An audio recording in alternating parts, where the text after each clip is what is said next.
everyone, welcome back to my channel. So today I have a video on the entire Gucci Flora range. There are 5 different versions now in the range. They just released a new intense one. So I'm gonna take you through all of them and give you my review of each one, as well as rank them from my favorite to my least favorite. If you are new here, then hello and welcome. I'm all about perfumes. I have thousands of videos like this going through not just ranges, but new releases, perfume notes, perfumers. So do check out my other content. And if you're a regular viewer, do make sure you're subscribed and give the video a thumbs up. That really helps me. And if you aren't aware, I do have a new perfume out from my personal collection. My new fragrance, Cleopatra, here it is, has just come out, so details on where you can get that will be listed down below. So Gucci Flora has quite a fond memory place in my heart, because about 15 years ago it came out and it used to look like this, in this hexagonal shape. Original Gucci Flora. This was discontinued. This was actually, when this got discontinued, an inspiration behind my third fragrance, Artemis, because this is an osmanthus perfume and there really aren't many osmanthus perfumes out there, so I wanted to create a replacement, a new osmanthus perfume, and that was one of the inspiration behind me creating Artemis. We did actually analyze this in the lab, and it has an ingredient in it which was banned in the EU, and I think that's why it was discontinued. And then it just sort of went quiet for a few years, and then this new Gucci Flora range appeared. So it started with the pink one, Gorgeous Gardenia, and then they just released an intense version of that. And then I've also ordered the other 3 fragrances in the Gucci Flora range, which I'll take you through in these cute travel spray pens. I got these from Look Fantastic here in the UK, where you can use my code LFTF Soki to get 21% off your order. They actually also had an offer on at the same time, which I thought was really cool. When you spend over a certain amount on Gucci, you got this Gucci cosmetics bag, this Gucci mirror, which is super cute. How cute is that? And I also got this free mini of the new Intense. How cute is that? I love collecting little minis because they are quite rare. So that was fun, so I thought I'd share that with you. Hopefully the offer is still there. I'll put the link below. I don't know how long it's going on for. So if we start with the original, which was called Gorgeous Gardenia, I was super excited when this came out because I thought, oh, it's gonna smell like the old Gucci Flora. It doesn't really smell like, it's not an osmanthus perfume. It doesn't smell like that old Gucci Flora version. I would describe it as sweet, innocent floral, quite clean feeling, kind of like you've just sprayed like a sort of feminine floral room spray, like you've just walked into a freshly cleaned house where they've used floral cleaning products. Very innocent, and as it dries down there's a hint of something powdery. This to me always feels like the kind of thing I can imagine someone wearing to college, to school, perhaps if you work as a nurse or something like that. Something that's very inoffensive, quite light, pretty. I find it doesn't have a lot of depth. In the base notes don't really come through to me. It's just like a slightly sweet floral, clean floral. They are all eau de parfums. I don't particularly find this one last that well. I would kind of say it's kind of like a sort of Marc Jacobs Daisy perfume, though I say it does last better than Daisy, because I find Daisy is rubbish for lasting. As the sort of branding of the box, the bottle in this pink suggests, it is very girly. The packaging is super cute. I love the Gucci floral patterns that they have. So it's nice for gifting. It's quite innocent and sweet. If you know someone that likes pink, then they'll probably like this. So we then have the new Intense version.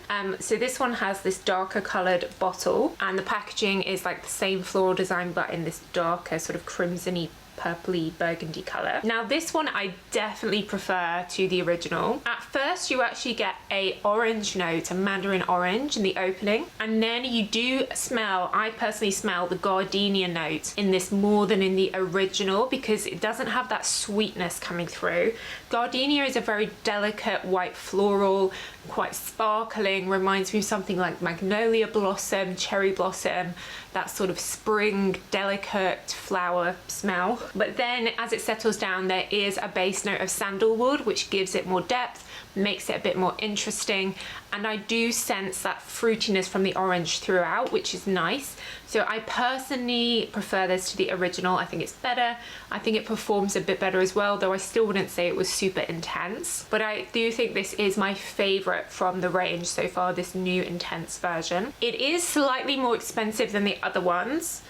So this 30ml retails for £74. There's then a 50ml that's around 100, and the 100ml is 145, whereas the other ones that are on Intense top out at 138. So they're like maybe £5 to £10 more expensive for each size. So if we then go to the others in the range, so the purple one, which is called Gorgeous Magnolia, this one actually has a coconut note in, though personally the way it comes through here, it comes through more to me like slightly more autumnal rather than like tropical. It's a little bit warmer, a little bit more serious, like the grown-up sister of the original Gucci Flora, Gorgeous Gardenia, and it has a dewberry note in here, which is that sort of gives that like autumnal berry feeling. So it does feel like a fruity floral again, but it's got some warmth, some woodiness underneath. So a little bit more serious, perhaps something you could wear more into the evening, more into the autumn winter, and it doesn't have that sweetness, that like sugary note of the original. Instead,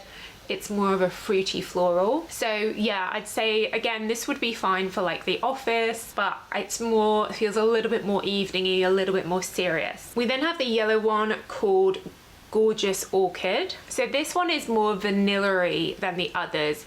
It's got that sort of caramel vanilla undertone, and then the floralness, the orchid here is a vanilla orchid. So again, orchid is a very delicate floral note, and it does give that orchid feeling. And to me, the smell of orchids, it reminds me of sort of walking into a like a greenhouse, that type of smell. So slightly green, airy, ozonic, but then you've got this vanilla underneath giving it the warmth. Personally, I think this one is a little bit boring and it feels a bit like unfinished, like there's another note that could be added to make it a bit more interesting, but it isn't super sweet vanilla like a lot of the perfumes that are coming out at the moment that are really like marshmallow candy vanilla. It's not like that, it's more powdery. Reminds me a little bit of Carolina Herrera Good Girl Blush, the pink one. Then lastly we have Gorgeous Jasmine, that comes in the turquoise color. Now to me, this one is probably the most powdery in the range. It gives me a very clean, powder, cottony vibe to it. It has a patchouli note in it. Again, it feels a little bit more serious, definitely feels more grown up, and it doesn't have the sweetness of the pink one. Though I have to say again, I do find this one a little bit boring, a little bit uninspiring. And to me, it does smell slightly dated. So my ranking of them would be number one would definitely be the new Intense. It does feel stronger. It's grown up, interesting, has that sandalwood base, but it is just still like a good, fun, fruity floral, but not too sweet. I'm then gonna say, I think the purple one with that coconut note in, because it's a little bit warmer, more autumnal. And then I'm gonna say original Gorgeous Gardenia, the pink one, because it is very fun, and if you're in just a really pink, like bubbly mood, that's quite fun. Then I'm gonna say the Gorgeous Orchid, the yellow one, because that is a wearable vanilla, but a bit boring. And then lastly, the turquoise one, Jasmine, because I do find it just a little bit powdery and dated, and again, a bit boring and uninspiring. So that's my rundown of the range. They are quite pricey. Those travel sprays were £30 each, and you only get 10ml in them. But the packaging, the presentation of the whole range is really beautiful. I think they are very nice for gifting, and I love my free gifts that I got from Look Fantastic with my order. So I can definitely see the appeal. The marketing is really beautiful, but yeah, I think if you like one, it doesn't necessarily mean you'll like all the others, so it's worth trying. But if you do like your sort of millennial fruity florals like I do, it's definitely worth checking out the new Intense version of Gorgeous Gardenia, because I do like it and I would wear it. Let me know, guys, if you've tried any of these, which is your favorite, how would you rank them? I'll put the links down below to where you can get them, where they're available around the world, in the description box. But that's it, guys, so thanks so much for watching as always, and I will see you in the next video. Bye.